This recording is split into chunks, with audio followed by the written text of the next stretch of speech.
Deputy FBI Director Dan Bongino has told people that he's considering resigning amid a major clash between the FBI and DOJ over the continued fallout from the release, or lack thereof, of the Jeffrey Epstein memo. Joining us right now on the phone is CNN anchor and chief White House correspondent Caitlin Collins. Caitlin, what more are you learning? Yeah, Fred, it remains to be seen if he actually follows through with what he has told colleagues. But what we do know is that Dan Bongino has told people he is considering resigning as the deputy director of the FBI over the fallout that has continued ever since this memo was released last Sunday. The anger inside the MAGA base has only continued to grow instead of going away, as some officials inside hoped it would. And now our colleagues, along with Christian Holmes, Tanner Rabinowitz, and Evan Perez, we're hearing that he's considering resigning after they had this heated confrontation with the Attorney General Pam Bondi over the handling of this earlier this week. And basically there was a meeting at the White House where the FBI Director, Kash Patel, was there, the White House Chief of Staff, Susie Wiles. They were questioned about whether they were part of a story that there was basically some infighting over how this came out, and this memo that said we're not going to be releasing any more information related to Jeffrey Epstein. And I should note that we are told Bongino denied leaking any story to this outlet that it was reported on.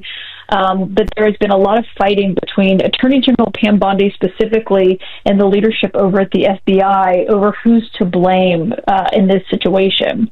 I think the context here is obviously Dan Bongino, Kash Patel. They came from this MAGA world where they themselves had pushed a lot of questions about the so-called client list that Epstein had beforehand, and now the MAGA base is just not pleased or satisfied with what they've said in this memo that came out unsigned from the Justice Department and the FBI on Sunday night. So what we are told is Dan Bongino did not show up to work today, that he is essentially not there out of protest. But whether or not he actually follows through on this still remains to be seen. We're still reporting that out. But it just speaks to the backlash that the White House is very much feeling and understanding after this memo came out, despite President Trump the other day in the cabinet room asking, who still cares about this? One thing we know is the MAGA base certainly does. All right. Caitlin Collins, for the first time ever, has something right. Can you believe it? Unbelievable. Mind blown. This is a big deal. This is absolutely a big deal. And it honestly takes the heat off of Dan Bongino, right? Because it's showing that, hey, I was for real about this when I came in here and I said that I was going to fight the deep state and that we were going to get down and get the truth out there about the Epstein list.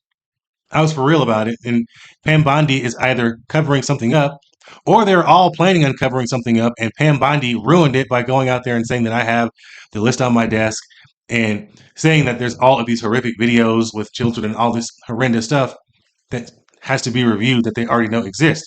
If she'd have kept her mouth shut the whole time, they could have probably come up with a smoother way to brush this under the rug, but they've already led us all on to believe that they have the entire list, they have all the evidence, they have everything they need to charge all these people based on what Pam Bondi said.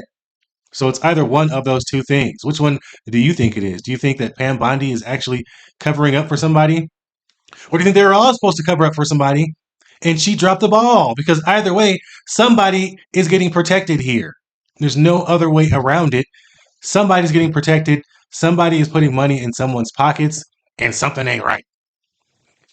It's got to be a serious thing for you to be the leader, the deputy director of the FBI, and you got to take the day off and really consider about keeping your job as one of the highest positions in the land, in the world. You consider leaving it up because you're finding out that some of these people have some nefarious demons behind them. This is bad. This is a bad look. If Dan Bongino actually quits, looks like the deep state is winning. And it was all just a dream.